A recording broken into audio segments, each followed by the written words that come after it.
প্রিয় বন্ধুরা, আজকে রয়েছি সীমান্তবর্তী একটি গ্রামে রয়েছি, যেটা একদমই বর্ডার লাগোয়া যে গ্রামটি, সেটা হচ্ছে বুড়িপোতা ইউনিয়নের, মেহেরপুর জেলা বুড়িপোতা ইউনিয়নের নবীনগর খালপাড়া গ্রাম যাকে বলা হয়। এটা সেই নবীনগর খালপাড়া গ্রাম। আর এই গ্রামে আপনার প্রত্যেকটা বাড়ি গুনে দেখা গেছে যে 35 থেকে 37টা পরিবার এখানে বসবাস করে।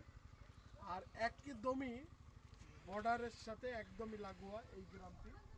এটা হচ্ছে 35 থেকে 37টা ঘর রয়েছে এখানে। আর এখানে একটা মসজিদ রয়েছে এবং বিদ্যুৎ ব্যবস্থা আনুমানিক খুব জোর হলে 4 থেকে 5 বছর হলো এই গ্রামে বিদ্যুৎ এসেছে।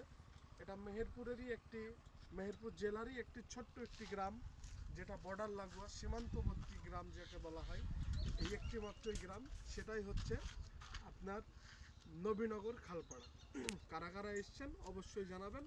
সবাই ভালো থাকবেন, সুস্থ থাকবেন।